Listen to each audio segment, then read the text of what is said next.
Hai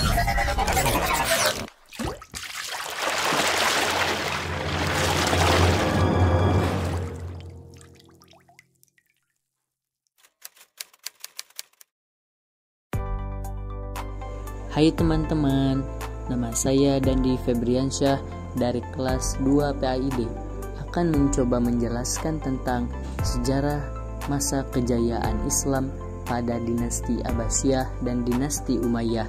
Semoga penjelasan singkat ini bermanfaat bagi teman-teman semua, khususnya bagi saya sendiri. Selamat mendengarkan.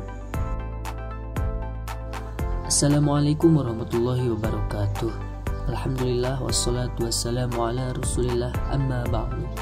Teman-teman semua yang dirahmati Allah, pada kali ini kita akan membahas tentang masa kejayaan Islam, di mana masa kejayaan Islam terbagi menjadi beberapa periode. Periodisasi sejarah Islam, masa kejayaan Islam, tokoh-tokoh pada masa kejayaan Islam, faktor pendukung kejayaan Islam, dan bangunan bersejarah peninggalan masa kejayaan Islam. Periodisasi sejarah Islam.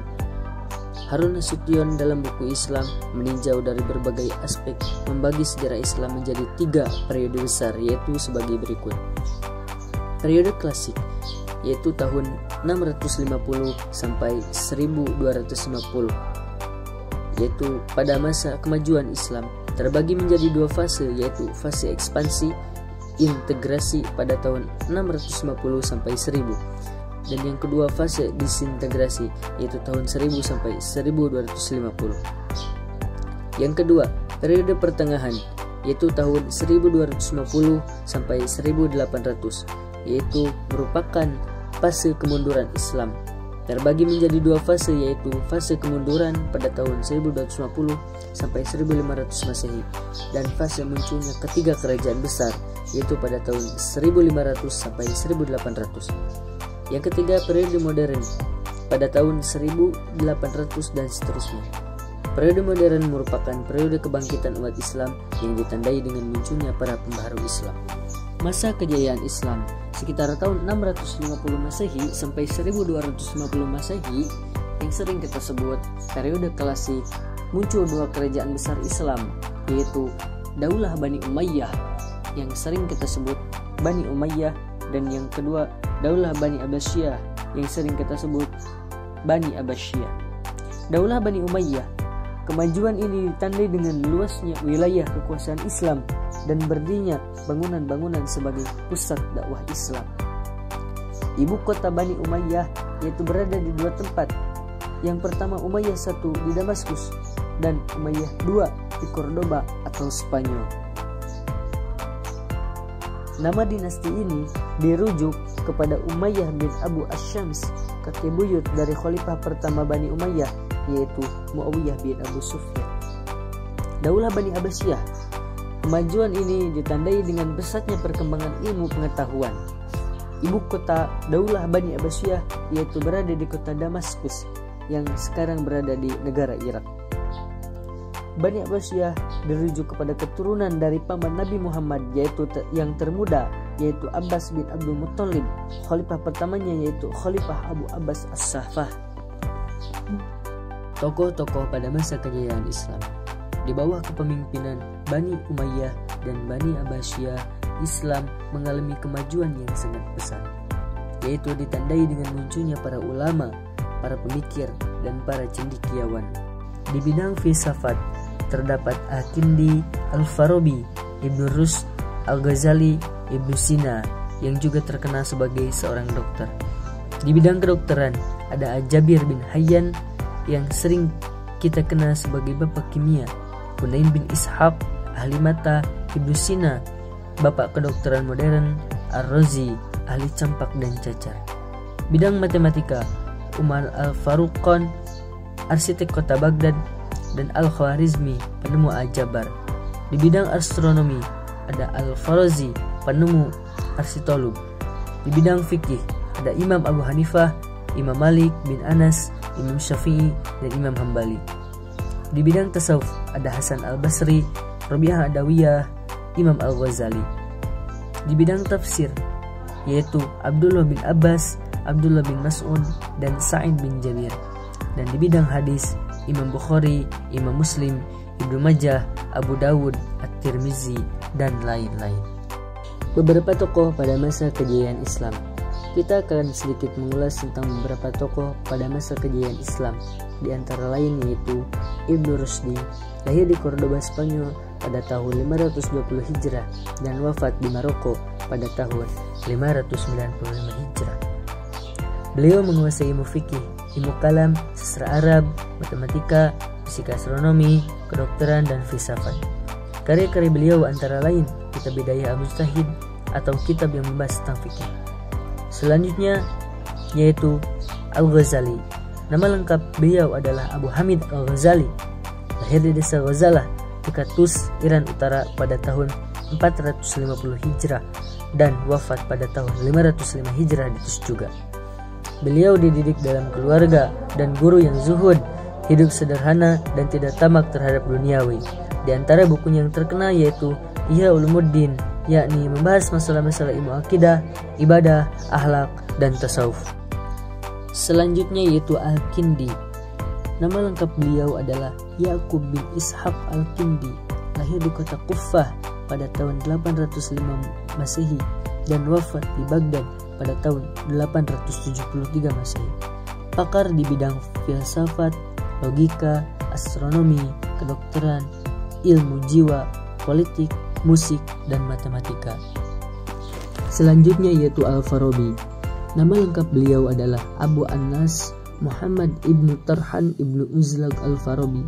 Lahir di Farabi, Transolkania pada tahun 872 Masehi dan wafat di Damsyik pada tahun 950 Masehi. Beliau adalah keturunan Turki. Al-Farabi menekuni berbagai bidang ilmu pengetahuan, antara lain logika, musik, kemiliteran, metafisika, ilmu alam, teologi, dan astronomi. Di antara karya ilmiahnya yang terkenal berjudul Ar-Ra'yu, Al-Ahlul Madinah wa Ahlul Fadilah, yaitu pemikiran tentang penduduk negeri utama. Selanjutnya Ibnu Sina. Nama lengkap beliau adalah Abu Ali Al-Husain Ibnu Abdullah Ibnu Sina. Lahir di desa Afsyana dekat Bukhara, wafat dan dimakamkan di Hamazan. Beliau belajar bahasa Arab, geometri, fisika, logika, ilmu hukum Islam, teologi Islam, dan ilmu kedokteran. Pada usia 17 tahun, ia telah terkenal dan dipanggil untuk mengobati Pangeran Samani, Nuh bin Mansur. Beliau menulis lebih dari 200 buku dan di antara karyanya yang terkenal berjudul Al-Qanun fi At-Tibb, yaitu ensiklopedi tentang ilmu kedokteran, dan As-Shifa, ensiklopedi tentang ilmu kesehatan. Faktor pendukung kejayaan Islam. Tentu saja kemajuan Islam pada masa Bani Umayyah dan Bani Abbasiyah tidak terjadi begitu saja, akan tetapi banyak faktor pendukungnya. Di antara lain yaitu faktor internal. Di antara lain yaitu 1. Konsistensi dan istiqomah umat Islam kepada ajaran Islam. Yang kedua, ajaran Islam yang mendorong umatnya untuk maju. Yang ketiga, Islam sebagai rahmat seluruh alam. Dan yang keempat, Islam sebagai agama dakwah sekaligus keseimbangan dalam menggapai kehidupan duniawi dan ukhrawi. Yang selanjutnya faktor eksternal. Yang pertama, terjadinya asimilasi antara bangsa Arab dan bangsa-bangsa lain yang lebih dahulu mengalami perkembangan dalam ilmu pengetahuan. Dan yang kedua, gerakan penerjemah kitab.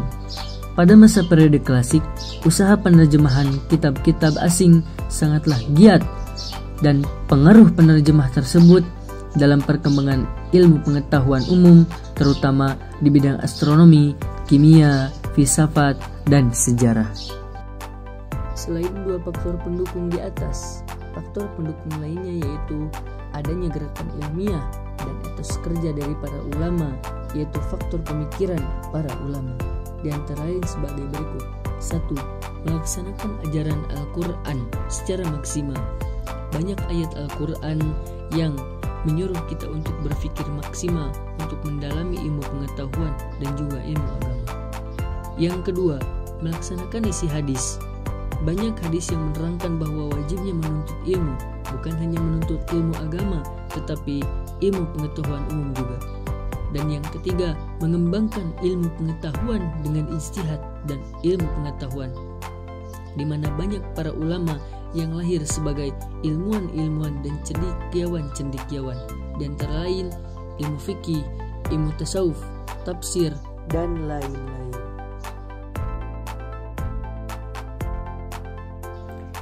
Peninggalan sejarah Daulah Umayyah. Yang pertama, Masjid Agung Umayyah di Damaskus, Suriah.